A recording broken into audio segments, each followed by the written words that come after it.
के मूवमेंट यहाँ पे देखने को मिलते हैं हमें। जैसे ये जो मूवमेंट दिखाई दे रहा है आपको, ये है कि जब प्लेट्स एक दूसरे से दूर जा रही हैं, प्लेट्स एक दूसरे से यहाँ पे ये दूर जा रही हैं, तो गहराई से जो मैग्मा है ये ऊपर आ रहा है और रिज का निर्माण कर रहा है यहाँ पे। यही प्लेट अगर महाद्वीप पे जाएगी, कोई मान लो कॉन्टिनेंट है, वहां पे अगर प्लेट खिसक रही है दूर जा रही है, तो एक लंबी सी घाटी, एक लंबी सी वैली बन जाएगी। ऐसी लंबी सी वैली, लंबी सी घाटी को बोलेंगे हम भ्रंश घाटी या रिफ्ट वैली बोलेंगे।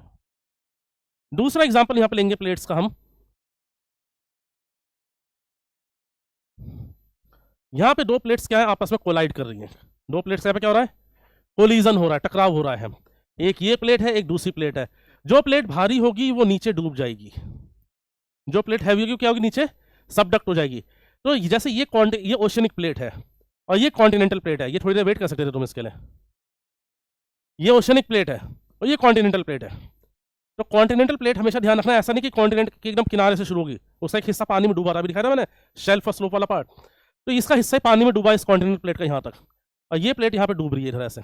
अब डूबने से यहाँ पे क्या होगा, इस पॉइंट पर बनेगा ट्रेंच, जो लिखा हुआ है यहाँ पे ऐसे ही। ये प्लेट आगे डूबेगी, डूबने का ये प्लेट क्या होगी, मेल्ट होगी, पिघल जाएगी। और फिर इस क्रस्ट में, इस जगह पे, इस प्लेट में जहाँ पे भी दरारें होंगी, जहाँ पे भी कमजोर सतह होगी, वहां से ये मैग्मा हाई प्रेशर के साथ बाहर आएगा और इस तरीके से ये वॉल्केनोस का या ज्वालामुखी का निर्माण कर देगा। तो जिन पॉइंट्स पे प्लेट का सबडक्शन हो रहा है, और एक प्लेट ओशियनिक है, दूसरी कॉन्टिनेंटल है, या दोनों ओशियनिक है, ये दो केस होंगे, या तो ओशियनिक कॉन्टिनेंटल या ओशियनिक ओशियनिक। इस केस में जो भारी प्लेट है वो नीचे डूबेगी, नीचे डूबने के बाद ये पिघलेगी, पिघलने के बाद ये जो मैग्मा है ये यहाँ से वापस ऊपर निकलने स्टार्ट करेगा, और ऐसे में ये क्या बना देगा, ज्वालामुखी बना देगा। ये दूसरा टाइप का मूवमेंट है जहां पे दो प्लेट्स टकरा रही हैं। फिर इसी प्रकार से तीसरा टाइप हो जाता है जहां पर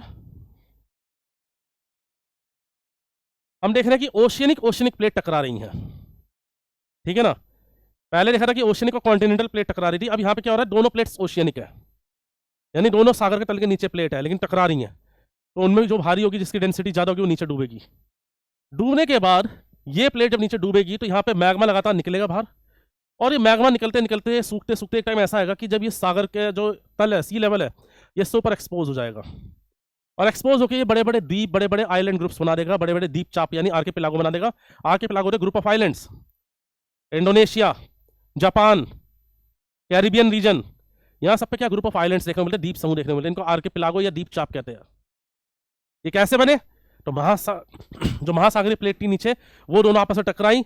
शुरू में वहां पे एक छोटा सा ज्वालामुखी निकला होगा, और ज्वालामुखी सूख गया, उसका फिर ज्वालामुखी निकला, और लगातार ज्वालामुखी के निकलने से, लावा के सूखने से एक टाइम ऐसा आया कि जब ये जो परत है ये सॉलिड होके समुद्र के लेवल से ऊपर आ गई, सी लेवल से ऊपर आ गई, और हमें आइलैंड्स के फॉर्म में दिखाई दे रही है। ये बात समझ आई सबको कि नहीं आई चीज ये केस था ओशियनिक प्लेट का एग्जाम्पल था ये। दूसरा हो गया कि जब दो प्लेट्स हैं और दोनों की दोनों जो है कॉन्टिनेंटल प्लेट है, ठीक है, दो प्लेट्स हैं, दोनों की दोनों कैसी हैं, कॉन्टिनेंटल प्लेट्स हैं।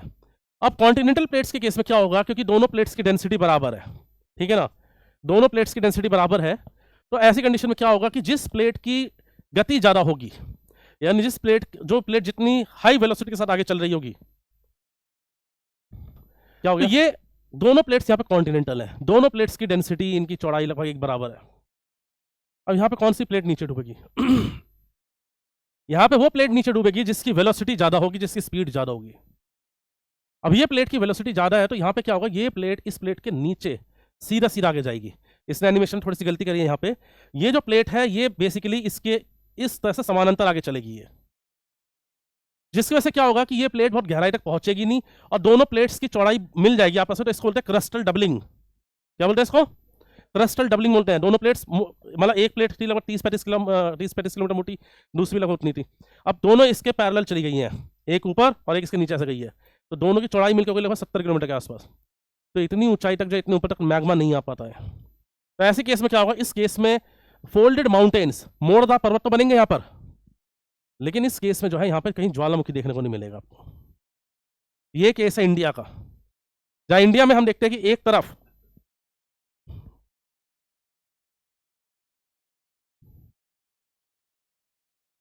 जहां हम देखते हैं कि जहां एक तरफ